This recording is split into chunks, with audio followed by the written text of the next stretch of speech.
Good morning all of you. हम अपना chapter 11 भाग्य विधाता कौन ये पाठ शुरू करेंगे, जो कि स्वेट मार्टिन जी द्वारा लिखा गया है।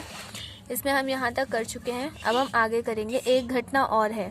एक और घटना कौन सी है? किसी नवयुवती ने जो अविवाहित थी, उसने असामाजिक संबंधों के कारण उत्पन्न शिशु को समाज के भय से चुपचाप रात के आखिरी प्रहर में कूड़े के ढेर पर डाल दिया। तो एक नवयुवती मतलब कि एक जवान लड़की ने क्या किया, जो अविवाहित थी, जो शादीशुदा नहीं थी, उसने असामाजिक संबंधों के कारण, उसके जो संबंध थे वो असामाजिक थे, समाज की दृष्टि में अच्छे नहीं थे। उसने जो एक नए शिशु को जन्म दिया था, उसको समाज के डर के कारण चुपचाप रात के आखिरी पहर में क्या किया, उसने कूड़े के ढेर पर डाल दिया।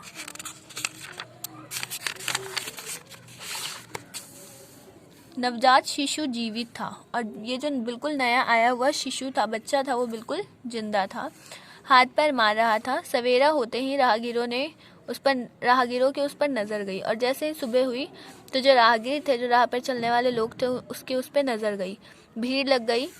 तभी एक ईसाई महिला वहां से निकली, और क्या हुआ, लोगों की भीड़ लग गई वहां पर। तभी वहां से क्या हुई, एक ईसाई महिला निकली, भीड़ देख अपनी कार से उतर आई, और जब उसने भीड़ देखा तो वो अपनी कार से उतर आई। उसने सारा नज़ारा देखा, दृश्य समझा, नवजात शिशु को उठाकर ले गई।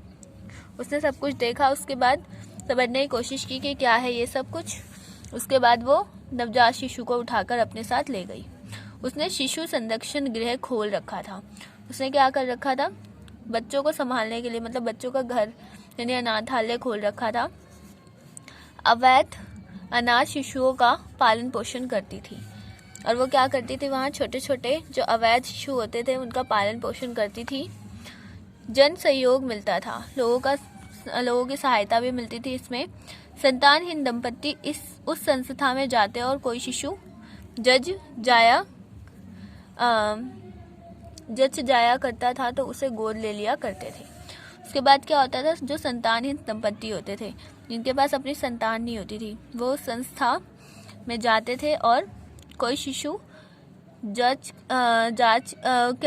जाता था, यानी अच्छा लग जाता था तो उसे गोद ले लिया करते थे। वह नवजात शिशु भी वही संरक्षण पा गया, और वो जो नवजात शिशु था उसे भी ऐसा ही संरक्षण मिल गया। कुछ समय बाद एक दंपत्ति आए। कुछ समय बाद ने क्या आए, एक दंपत्ति आए जो शादीशुदा थे। वो लोग आए, शिशु पसंद आ गया उन्हें, ये बच्चा पसंद आ गया, उसे गोद ले लिया उन्होंने। वह दंपत्ति करोड़पति था। इस प्रकार अनायास ही वह शिशु करोड़ों की संपत्ति का उत्तराधिकारी बन गया। अब इस घटना को आप क्या कहोगे? तो ये जो दंपत्ति आया वो क्या था, करोड़पति था, और इसी वजह से ये जो बच्चा था ये ऐसे ही क्या बन गया, करोड़ों का उत्तराधिकारी बन गया, मालिक बन गया। और इस घटना को आप क्या कहोगे? यह शुद्ध भाग्यवादी घटना मानी जाएगी। ऐसी बात नहीं है, परिस्थितियां और संयोग इसके कारण थे। वैसे भाग्यवादी इस संबंध में बराबर तर्क कर परिस्थिति और संयोग का भी उत्पत्ति भाग्य से बदला देंगे।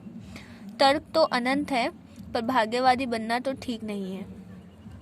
तो इसे जो भाग्यवादी लोग हैं वो कहेंगे कि वो तो इस बच्चे का भाग्य है, पर परिस्थितियों और संयोग के कारण ये सब कुछ हुआ है, इसको हम भाग्य की संज्ञा नहीं दे सकते। और भी कई सारे कारण हैं जिनको आप यहाँ बता सकते हैं, बट भाग्यवादी बोलना कि ये बहुत भाग्यशाली था, ये बात गलत है। ठीक है, आगे हम नेक्स्ट क्लास में करेंगे। Thank you all of you for listening me. Video को लाइक, सब्सक्राइब और शेयर करना ना भूलें।